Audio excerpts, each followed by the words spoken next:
अगर आपके पास भी अभी तक ब्रीड नहीं आई है या इसके अलावा डेड एंड शेल का मसला आ रहा है, या तीसरी अगर हम बात करें तो फीमेल जो है वो अंडों पे टाइम नहीं गुजार रही है और बार बार जो है आप लोगों को डेड एंड शेल का जो है वो इशू फेस करना पड़ रहा है, ठीक है। इसकी क्या वजह हो सकती है, साथ ही इंक्यूबेटर का इस्तेमाल जो है वो बर्ड्स के लिए क्यों नुकसानदेह और कौन से लोगों के लिए फ़ायदा दे रहा है, आज हम इस बारे में डिटेल में बात करने वाले हैं। मेरे चैनल को सब्सक्राइब कर लें, वीडियो को लाइक और शेयर जरूर कर दिएगा। देखिए, पहले ज़माने में यानी पहले कुछ टाइम की भी अगर हम पहले की बात करें तो हर दूसरे तीसरे सेटअप पर जो है वो इंक्यूबेटर का इस्तेमाल नहीं किया जाता था, यानी 10 में से शायद ही कोई 1-2 सेटअप होते होंगे जहाँ जो लोग इंक्यूबेटर का इस्तेमाल करते हैं। मगर अभी जो टाइम चल रहा है उस पर जो है हर किसी को ये कि बस हम ब्रीड ले लें, वो सेटअप बहुत बड़ा हो या छोटा हो, ठीक है।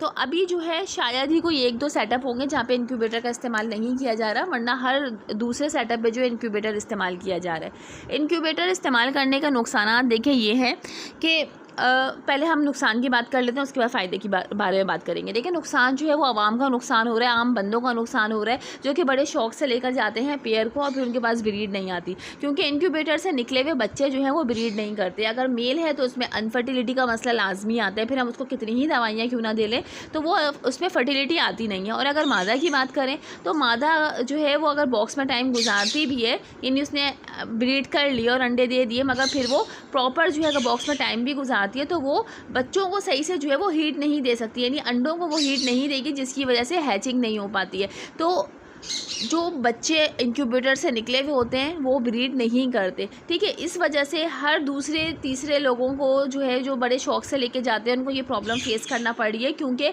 अभी जो है हर जगह जो है वो इंक्यूबेटर से बच्चे निकले हुए नज़र आ रहे हैं, ठीक है। अब बात करते हैं इसका फ़ायदा क्या। देखिए, फ़ायदा इसका सिर्फ और सिर्फ उन लोगों को है जो ये काम कर रहे हैं, जो ये बिज़नेस कर रहे हैं, जिनका प्रॉपर जो है ये मकसद है कि हमें जो है वो सिर्फ और सिर्फ ब्रीड ही लेनी है, ठीक है। क्योंकि सीज़न जब तक चल रहा है वो ईजिली 3 कलर्स ले लेते हैं और ऐसी हैवी डोज बर्ड्स को दी जाती हैं जो कि वो ब्रीड करते रहे, क्योंकि उनको लॉन्ग टाइम तो पेयर चलाना नहीं होता, ठीक है। तो वो हैवी डोज ऐसी दे रहे होते हैं कि जब वो अच्छी खासी ब्रीड ले लेते हैं 3-4 साल में, फिर वो पेयर को आगे दे देते हैं, ठीक है। तो वो मज़ीद जो है उनके दूसरे पेयर्स जो हैं वो तैयार हो रहे होते हैं, तो ये प्रोसेस जो है वो चलता रहता है। और वो क्या करते हैं कि बच्चों को जो है इंक्यूबेटर में अंडों को रख दिया जाता है, ताकि अगर पेयर प्रॉपर टाइम बॉक्स में गुजारेगा तो यकीनन मादा को टाइम लगेगा, 21 से 25 का टाइम जो है वो लाजमी चाहिए हैचिंग में, फिर बच्चों को बॉक्स में भी रखना होगा कुछ टाइम के लिए, ठीक है। तो इस वजह से आप समझ लें पूरा महीना निकल जाता है। तो अगर वो पेयर आपका 2 कलच भी दे रहा है तो उसके 2 महीने तो वैसे ही ज़ाया हो गए जो एक ब्रीड लेने वाला है, ठीक है। तो इस वजह से 7 से 8 दिन में फर्टिलिटी चेक करने के बाद पेयर को फारिग कर दिया जाता है अंडों से, उसको इंक्यूबेटर में रख दिया जाता है अंडों को, और पेयर जो है वो दोबारा से ब्रीड पे लग जाता है। तो ईजिली 3 कलर जो है वो दे देते हैं, तो सिर्फ सेटअप वालों का फ़ायदा हो रहा है, ठीक है। और आम आवाम का जो लोग बड़े शौक में बच्चों को लेकर जाते हैं उनका नुकसान ये हो रहा है कि वो बच्चों को रख रहे हैं, पाल रहे हैं, हर तरीके से उनके ख्याल कर रहे हैं, और जब वो बड़े होकर ब्रीड पे लगाते हैं तो वो ब्रीड ही उनके पास नहीं आती, मादा जो है वो हैच कर ही नहीं पाएगी बच्चों को, ठीक है। वो हीट दे ही नहीं पाएगी अंडों को, क्योंकि वो खुद इंक्यूबेटर से निकली हुई है, ठीक है। उसकी हैचिंग जो है वो इंक्यूबेटर में हुई है। और अगर मेल की बात करें तो उसकी फर्टिलिटी का जो है वो प्रॉब्लम जो है वो फेस करना पड़ता है। तो इस वजह से इसका ताल्लुक जो है इसी चीज़ से, देखिए कभी भी आप जो है वो सेटअप पे बच्चों को लगाएं, ठीक है, या बच्चों को आपने लेना है या टेम करना है, टेम करने का तो खैर इशू नहीं है, आपने टेम करना है तो वो तो सही है फिर, ठीक है, क्योंकि आपने ब्रीड नहीं लेनी।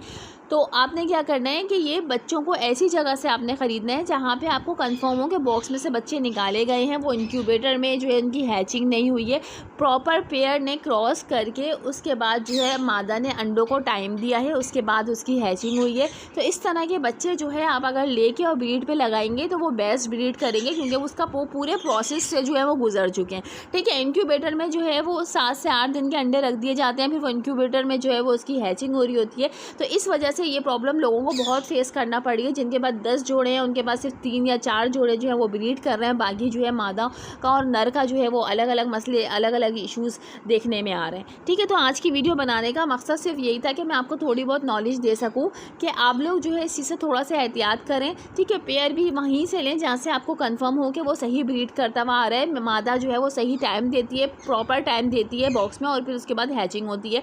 और बच्चों को अगर आपने लेना है तो ऐसी जगह से लें ताकि आपको कंफर्म हो कि ये प्रॉपर मादा ने टाइम गुजारा है, ठीक है, उसके बाद इनकी हैचिंग हुई है। तो छोटी सी वीडियो बनाने का मकसद मेरे ख्याल में शायद 4 या 5 मिनट की वीडियो बनी होगी, ठीक है। कुछ ना कुछ आपने यकीनन इस वीडियो से सीखा होगा। मज़ीद इन्फॉर्मेशन जो है इससे मुतालिक मैं आपको देती रहूँगी। मेरे चैनल को सब्सक्राइब कर लें, 10,000 सब्सक्राइबर पूरे होने में हमारी मदद करें ताकि मज़ीद इन्फॉर्मेशन आपको मिल सके। मिलते हैं ज़बरदस्त इन्फॉर्मेटिव वीडियो के साथ, जब तक के लिए अल्लाह हाफ़िज़।